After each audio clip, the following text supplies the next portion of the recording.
નમસ્કાર મિત્રો, દેશ અને દુનિયાના સુપરફાસ્ટ સમાચારમાં તમારું સ્વાગત છે। અમેરિકાના પ્રમુખ ડોનાલ્ડ ટ્રમ્પ દ્વારા જાહેર કરાયેલા ટેરિફથી સમગ્ર વિશ્વમાં ખળભળાટ મચી જવા પામ્યો છે। આ કારણે ટ્રમ્પ મીડિયામાં છવાઈ ગયા છે। ટ્રમ્પે ભારત સામે પણ તેમણે 25% ટેરિફ લાદ્યો છે। આ દરમિયાન વ્હાઇટ હાઉસના અધિકારીઓ પણ સ્પષ્ટપણે જણાવ્યું છે કે મોટાભાગના ટેરિફ દરોને અંતિમ સ્વરૂપ આપી દેવામાં આવ્યું છે અને હવે આ દરોમાં ફેરફારની કોઈ શક્યતા રહેતી નથી। કેનેડામાં રહેતા ભારતીયો હવે દાદા દાદી કે માતા અને પિતાને સાથે રાખી શકશે। કારની સરકારનો મહત્વનો નિર્ણય સામે આવ્યો છે। ગડકરીના ઘરને બોમ્બથી ઉડાવી દેવાની ધમકી મળી હતી। એક વ્યક્તિની ધરપકડ કરવામાં આવી છે।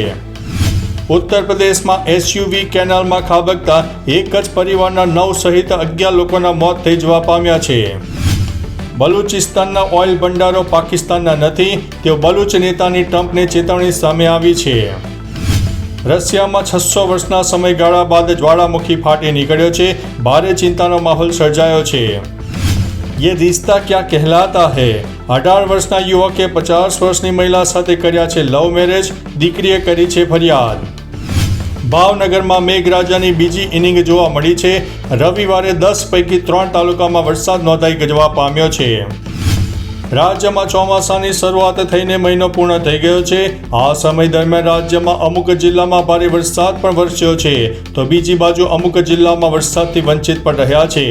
ભારતીય હવામાન વિભાગની માહિતી અનુસાર આગામી 6 દિવસ દક્ષિણ ગુજરાતમાં ગાજવીજ સાથે હળવાથી મધ્યમ વરસાદ થવાની સંભાવના છે, જેમાં વડોદરા, ભરૂચ, છોટાઉદેપુર, સુરત, નવસારી, દમણ, વલસાડ, તાપી, ડાંગ, નર્મદા, દાદરા નગર હવેલીનો પણ સમાવેશ થાય છે। હવામાન વિભાગના ડેટા અનુસાર ગુજરાતમાં આ સ્થિતિ હજુ પણ 8 ઓગસ્ટ સુધી યથાવત રહે તેવી સંભાવના છે। નવસારીમાં થશે બાબા અમરનાથના દર્શન। 800 કિલો બરફથી બનેલા બાબા બર્ફાનીના દર્શને ભક્તોનું ઘોડાપૂર જોવા ઉમટી પડ્યું છે। 2027ની વિધાનસભા ચૂંટણી માટે કોંગ્રેસે તૈયારીઓ આરંભી દીધી છે। આદિવાસી પ્રભુત્વવાળી 40 બેઠકો જીતવા માટે ખાસ પ્લાન બનાવવામાં આવ્યો છે।